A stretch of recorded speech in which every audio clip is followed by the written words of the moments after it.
Hoje trago esse vídeo para podermos falar sobre todas as transformações que o Luffy demonstrou durante o anime e o mangá de One Piece inteiro, seguindo a ordem de aparição. Então, bora!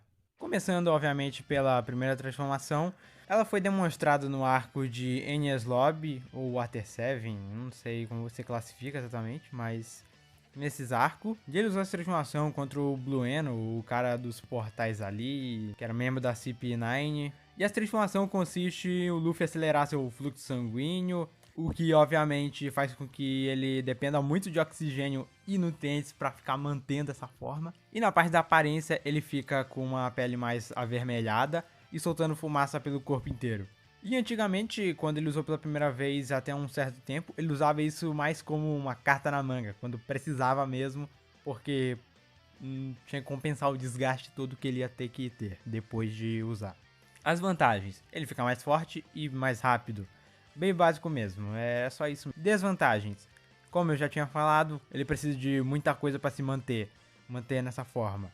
E até depois do uso, tem efeitos colaterais, que é justamente ele ficar extremamente exausto e fraco. Então ele realmente só usava quando precisava. A próxima transformação também foi demonstrada no arco de Enies Lobby, que no caso é o Guia Sardo. E essa é bem mais simples que a outra, incrivelmente, a anterior. E ele morde o polegar e começa a inflar, aumentar de tamanho a sua mão.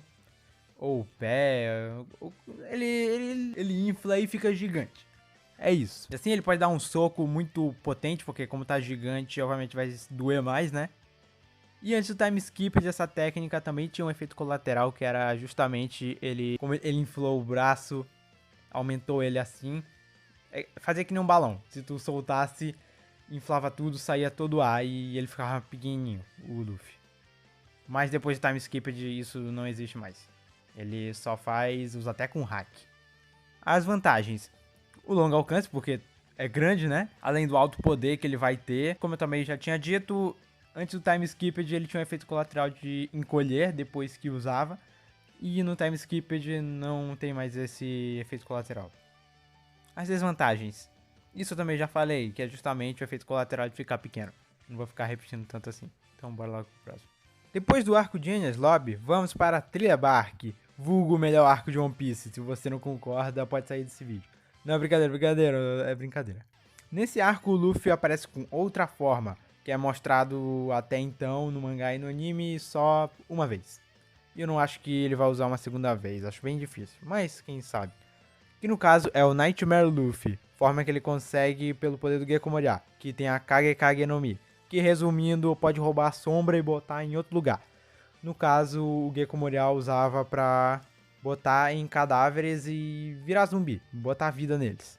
Então Lola, uma personagem que aparece nesse arco, junto com seu grupo lá, roubaram 100 sombras e com essas 100 sombras enfiaram tudo no Luffy, deixando ele muito poderoso porque são 100 pessoas. E com certeza também a habilidade de 100 pessoas, por um curto período de tempo. Vantagens: ele fica forte pra caramba porque são 100 pessoas, eu não preciso ficar repetindo tanto. Que com certeza dá um up na força dele, que ajudou muito na batalha contra o Urso. As desvantagens: o tempo é curto pra caramba, e além que ele tem que suportar 100 almas nele, 100 sombras no caso.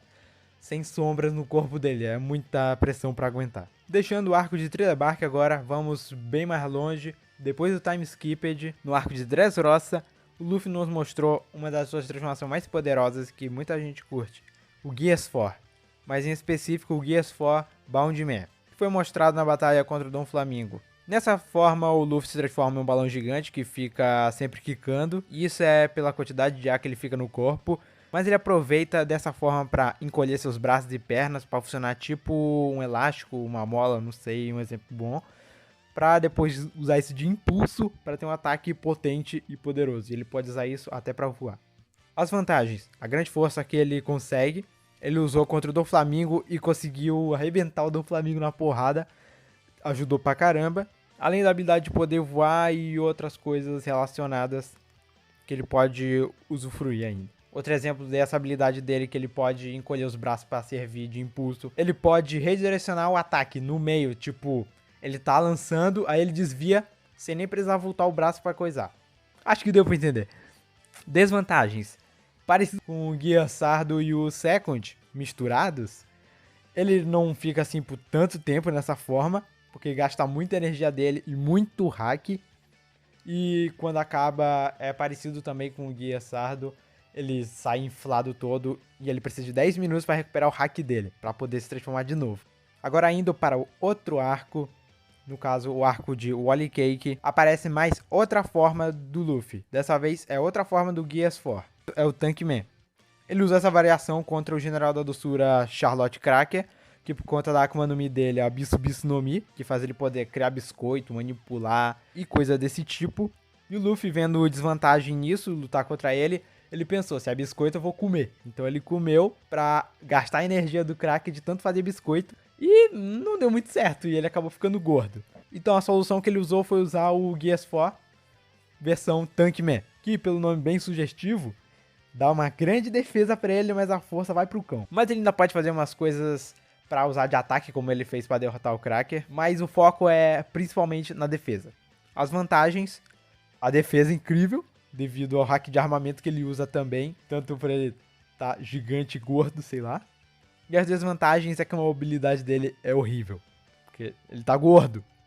Então não é de se esperar muita coisa dessa forma não. E por fim, mas não menos importante, temos o Gear 4 Snake Man, que é a minha transformação favorita entre todas essas. E igualmente ao Tankman, ele também foi mostrado numa luta contra o General da Doçura, só que dessa vez Charlotte Katakuri, que é outro personagem que eu acho muito bom, mas isso não vem ao caso. Nessa forma, o Luffy prioriza bem mais a velocidade dos ataques, tirando força e defesa, para obviamente focar na velocidade. Já o Katakuri tem um hack de observação muito potente, que ele pode ver segundos no tempo e obviamente evitar o ataque que ele poderia ter levado. Então o Luffy buscou uma solução de ataques mais rápidos para tentar acertar o Katakuri antes que ele pudesse desviar. As vantagens, os ataques dele ficam muito rápido, porque é a prioridade dele, e com ótimo alcance. E ele também tem a mesma habilidade do Boundman de mudar a direção do ataque dele, só que é 1000 vezes mais rápido. Mas mesmo dessa forma, como podemos ver, não foi tão 100% efetivo quanto o Katakuri, mas eu acho que já deu uma grande ajuda. Desvantagens. Desvantagem não chega a ser tão grande assim, é bem básico. Como eu disse, a defesa e o ataque diminui bastante, já que o foco fica pela defesa. Terminando todas as transformações do Luffy que ele mostrou até agora no mangá e no anime. Eu espero que vocês tenham gostado, veja outros vídeos aí. E é isso, é nóis, falou e fui!